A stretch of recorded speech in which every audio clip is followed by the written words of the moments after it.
Hello and welcome to the latest episode of the Good Dram Show with me, Chris Goodrum. Right, okay, this week we're back to the A to Z of Scottish whisky distilleries, and this week, as you probably have guessed, we've got to C. And yeah, I could have done Clynelish. I've got plenty of samples of Clynelish. It seems to be one of those whiskies that seems to be loved by the independent bottling companies, and I've just got absolutely loads of samples. But I thought, no, we've done two Islers. Let's do something a little bit different.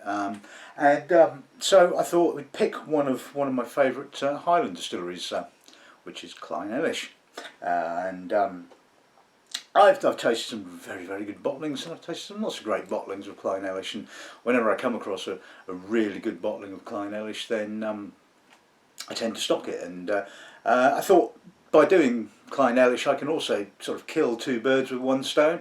I can do a full independent bottling company episode of the show, so that's what we're going to be doing. We're going to be looking at Clynelish, as you know, owned by Diageo. Another reason I kind of have an affinity for it is it was founded in exactly the same year that I was born, 1967. There you go, that shows you how old I am. And as you probably know, it was the sister distillery to Brora, and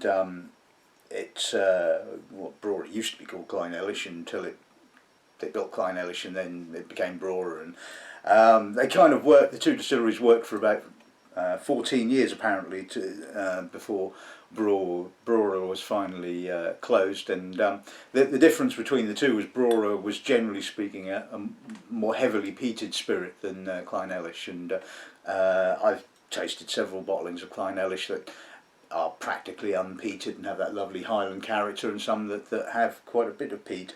It's a fairly large distillery, well, sort of moderately large I guess you'd say, with a capacity of 4.8 million litres of spirit a year.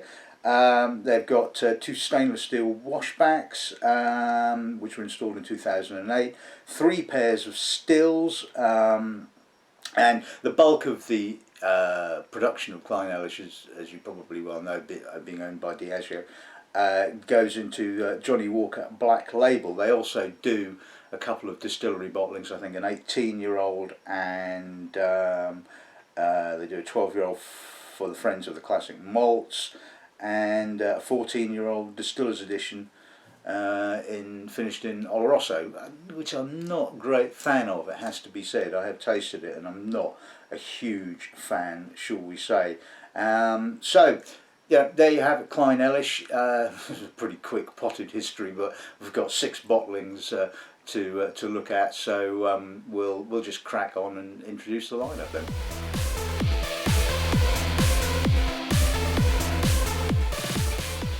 Right, okay, so as I said, this is going to kill two birds with one stone, and all of the whiskies, the bottlings we'll be looking at this afternoon are all bottled by independent companies, and so I had a good chance to rummage around in the boxes to see what we could find, and I've got hopefully a nice spread of different age statements and different woods, and we're going to kick off with this one, which is a bottling by A.D Rattray.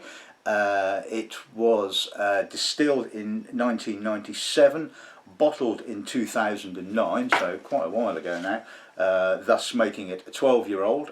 It was bottled at 59.4% and was a single cask bottling, cask number 4664, so that's what we'll be kicking off with. Second bottling we'll be looking at is a bottling by Murray McDavid. Whatever happened to them, huh? Now, as you remember, Murray McDavid had a fetish for finishing everything in wine casks, and this particular bottling of Clynelish is no different to practically a load of other ones they did. Again, distilled in 1997 and bottled in 2009, the same as the A.D Rattray.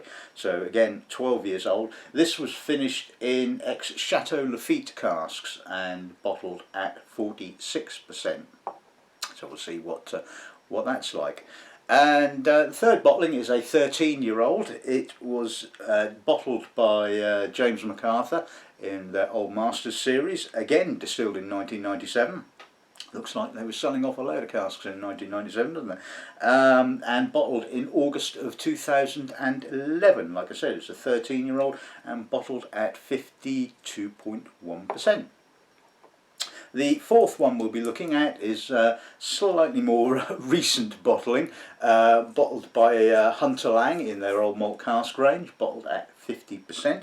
It's a 16-year-old. It was again distilled in May 1997. See, there's a theme here, isn't there? And bottled in June of 2014. So I don't think that's available anymore, but you know, we'll see what that one's like. This one I know is still available because I reviewed this for the Whiskey Magazine about 3 issues back. This is the Wemyss bottling called Bench with a Sea View, and again it was distilled in 1997 and bottled in the winter of 2014, thus making it a 17-year-old, bottled at 46%, so that will be quite interesting. And finally, a current bottling which we have in stock in the shop, so that kind of gives it away as to what I think about this particular bottling. It's bottled by Douglas Laing in their old particular, I almost said old peculiar, yeah, anyway, in their old particular range. It was distilled this time in 1996, a year earlier, and bottled in October 1996 to be precise, and bottled in January of this year, thus making it an 18-year-old. So as you can see, all American oak, apart from obviously, well including the Murray McDavid, but finished in ex-Chateau Lafite, ex-Chateau Lafite with casks. Forgot where Chateau Lafite came from now. Bordeaux. Yes, I knew there was a B there somewhere. Anyway, anyway, so that's this afternoon's little lineup. So we've got everything from sort of a 12-year-old up to 18-year-old. I don't have it. I did hope I was going to have a sample of something a little bit older, but unfortunately not. So we'll just have to make do with these. So I think it's time to make a start with the A.D Rattray bottling then.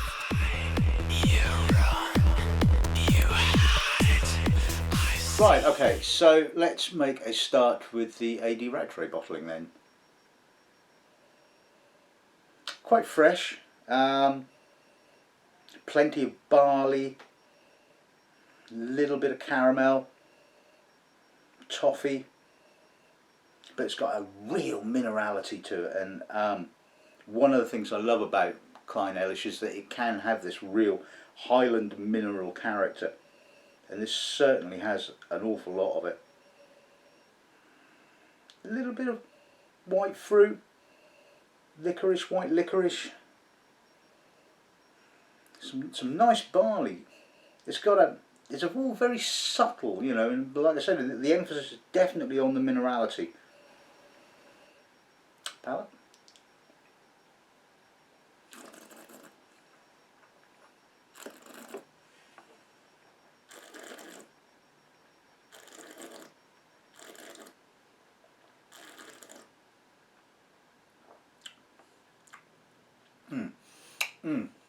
Lovely mineral and very herbal finish, but it's fuller on the palate. It's a bit darker, maltier, a lot more barley. Really, really barleyed. I mean, it's not in that sort of soft kind of barley. It's that sort of slightly earthy, coffeed barley kind of character. Really full, really long. And remember, we did used to stock this particular bottling, and really impressive. Like I said, a lot fuller than the nose, a lot more barley, malt, chewy, big chewy malt, really, really nice. So yeah, great one to start with, I think.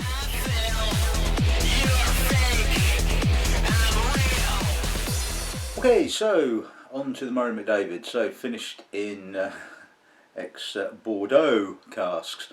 Let's see what the nose gives us then, shall we? Very subtly winey, but it's got that sort of perfumed sort of blackcurrant fruit. Again, it's probably a little bit denser than the A.D Rattray bottling. Again, quite malty, very herbal, not as mineral. Quite herbal in actual fact, and I think the sort of Cabernet Sauvignon herbal kind of character is kind of being emphasised by the sort of the herbal character of the spirit. It's almost got a slight saltiness to it, you know, little bit of astringency, green tannins, again some barley, yeah, quite different. Palate.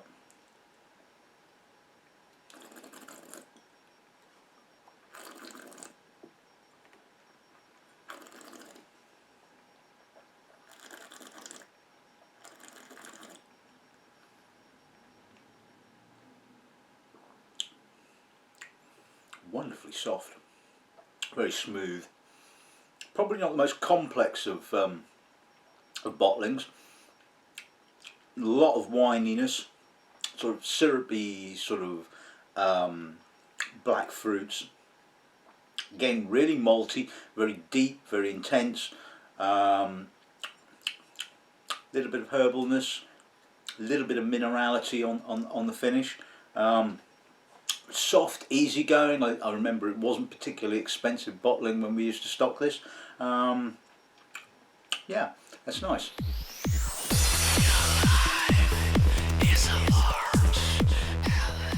Okay, so on to the James MacArthur 13-year-old, bottled at 52.1%. Let's see what those gives us on this then, shall we? Bit of peat creeping in on this one. Again, quite malty, quite deep. A little bit of burnt wood. A little bit of peat smoke, some lovely citrus, some juicy orange. A little bit of satsuma, some date, earth. That is really complex. That is a lovely nose. A little bit of toffee, a little bit of vanilla. Again, it's now getting quite fresh. So not only are you getting the sort of earthy maltiness of the spirit, you're also getting the granite and the fresh Highland character. And that is an absolutely superb Clynelish, it has to be said. And that I kind of think is what Clynelish is all about. Not only does it have that lovely Highland character, it has that sort of malty depth to it. Lovely perfume, lovely earthy barley.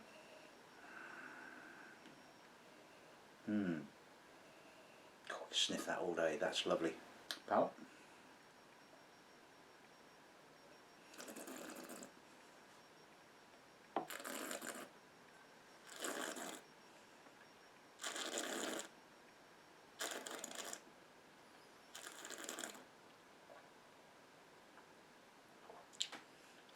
Paradoxically, this seems to work the other way around.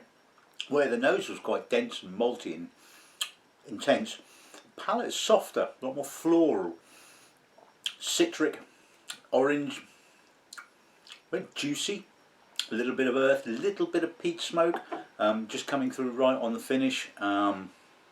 Again, really nicely mineral, but yeah, more floral, less malty. Again, quite a chewy malt, but like I said, it seems to be the other way around. So, bit dry wood, drying, slightly tannic finish, but still a very, very good bottling, I think.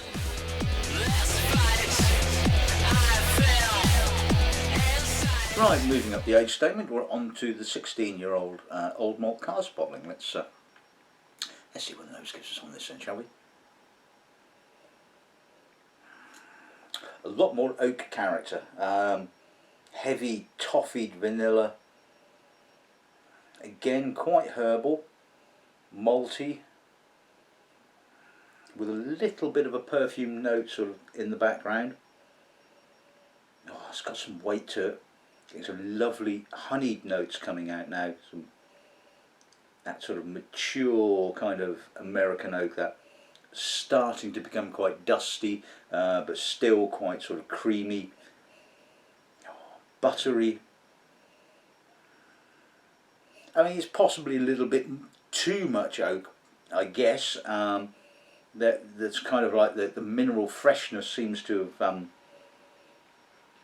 have gone, but the oak is lovely. I mean, it's a really lovely sort of combination. Like I said, just starting to become a little bit dusty. Wonderfully fragrant, lightly herbal. Palate.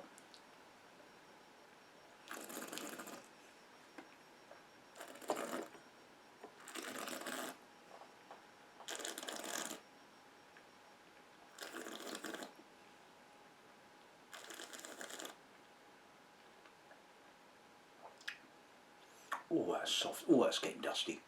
A little bit of violets in the aftertaste. Again, a lot of oak. A lot of sort of almost vanilla ice cream. But right at the edges you can sort of feel that kind of light minerality and citrus character sort of trying to kind of balance up the oak. And to a certain extent I think it kind of works. Lovely sweetness, lovely length. I mean, it really is.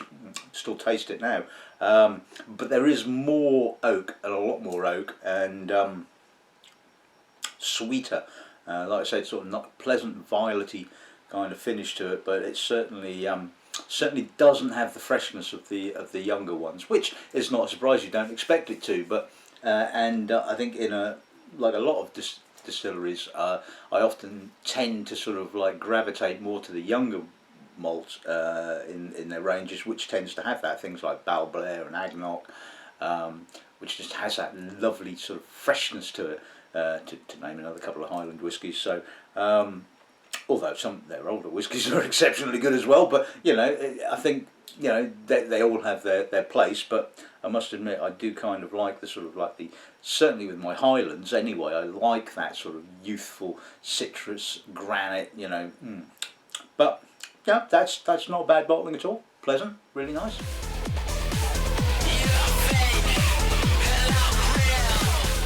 Right, okay, so on to the bench with the sea view. Now I remember when I tasted this for the Whiskey magazine, I tasted it blind. I hadn't got a clue where it was. I mean, it's really salty, really quite coastal. And I sort of like thought, Grantown-on-Sea, you know. But anyway, again, it's deep, it's malty, it's very fresh. Not a huge amount of oak. There's some oak there, but it's kind of sitting below the surface.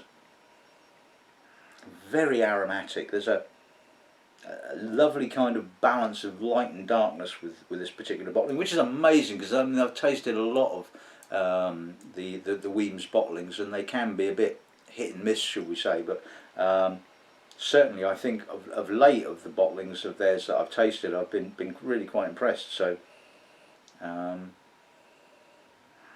yeah, aromatic, again malty, deep,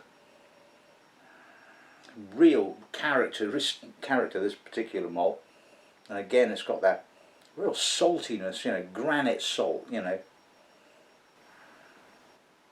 Palate.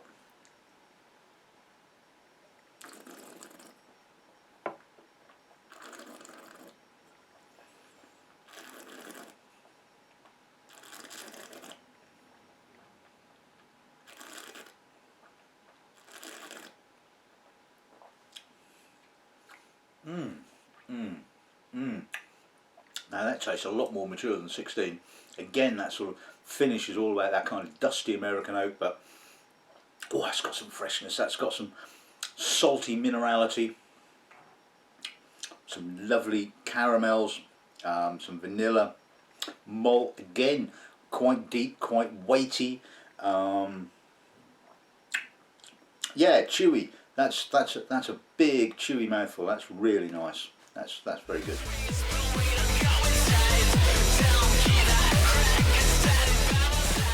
And finally, we're on to the Douglas Laing Old Particular. the OP bottling. 18 years old. Let's see what the palate gives us. This is incidentally bottled at 48.4, which seems to be, you know, they either bottle at 51 point something 5, I think, and 48.4, bizarrely. Oh, well, that's a point of difference, I guess, isn't it? Anyway, let's see what the nose gives us. Now, this is completely different. Yeah, there's a little bit of maltiness, but it's really estery. I'm getting toasted banana, apricot, pineapple, again, really mineral, really intense, really banana-y. I mean, this is like banana splits, you know, it's like a little bit of oak, you know, just a smidge, you know, adding a little bit of creaminess, touch of spice as well, very softly spiced,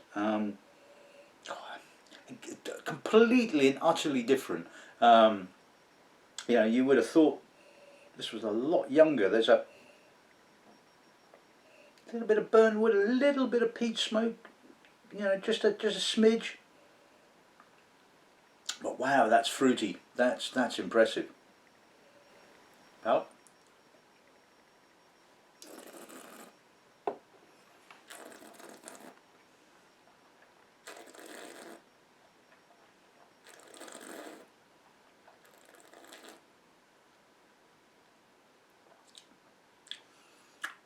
Bananas and cream, that's what they should have called this if they were following the sort of the Wemyss kind of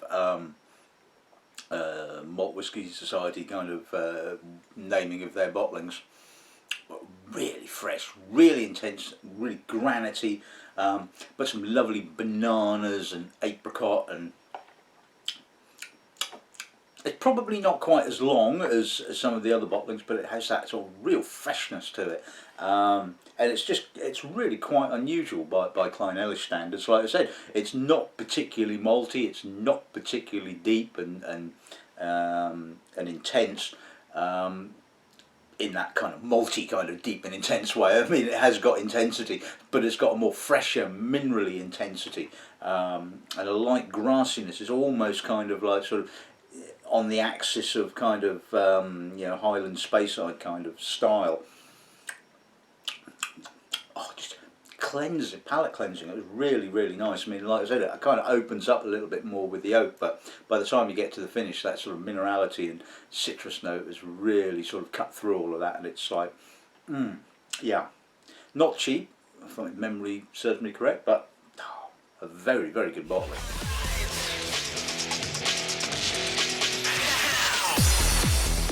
Right, okay, so let's sum this little tasting up. So, Clynelish, what have we figured out about Clynelish? Well, it's one of the more robust Highland whiskies, although in saying that, the A.D Rattray bottling and the Douglas Laing bottling sort of certainly showed that it can have that sort of freshness to it, that sort of minerality.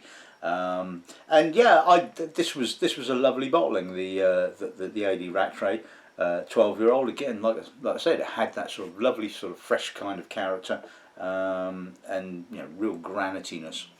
The Murray McDavid one, well, yeah, okay. I think that was probably one of the more successful of their wine finished odysseys, shall we say. There was a few that were, say, a little bit too heavy on the wine cask, but given their, like I said, their fetish for sort of like chucking everything into a wine cask to finish it off, I think there's an inevitability that some were going to work and some weren't, and I think this kind of worked quite nicely. It had added a little bit of sort of syrupy kind of you know, Cabernet fruit, certainly very, very herbal, and sort of Cabernet Sauvignon, as you probably know if you like your wines, kind of can be quite herbaceous in character, and that certainly seemed to be amplified in this particular whisky. The James MacArthur, yeah, lovely bottling again. The other way round, really, sort of had quite a sort of like malty, intense nose, but the palate wasn't quite so malty. It was more fresher, more mineral. Yeah, just the way these things kind of tend to go. The Hunter Lang, well, yeah, again, not a bad bottling. If you like your whiskey with a little bit more oak kind of character, then certainly that would have been one that you would have enjoyed, and yeah, enjoyable. Again, different, certainly nice quality, good character. So I can't remember whether I stocked it or not, to be honest with you, but certainly still a really nice bottling. And the Wemyss, yeah, Bench with a sea view. Where did all that coastal character come from? But in truth, the kind of the saltiness was less coastal to a certain extent, and more kind of stony, kind of salty kind of character, if you kind of follow my drift on that one. And yeah, nicely malty again, good depth.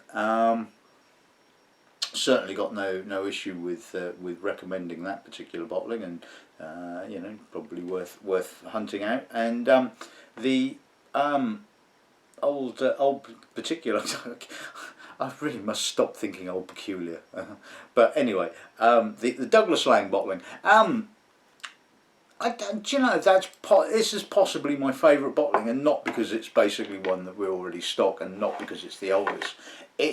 It's just very different. It shows Clynelish in a completely different light, in that, like I said, in that more kind of spay-like kind of character, more sort of, you know, grassy, intense, citric kind of character, less malty, but wonderfully intense, it has to be said. And yeah, just going against the grain, generally speaking, of the general style of Clynelish that we've kind of discovered, shall we say.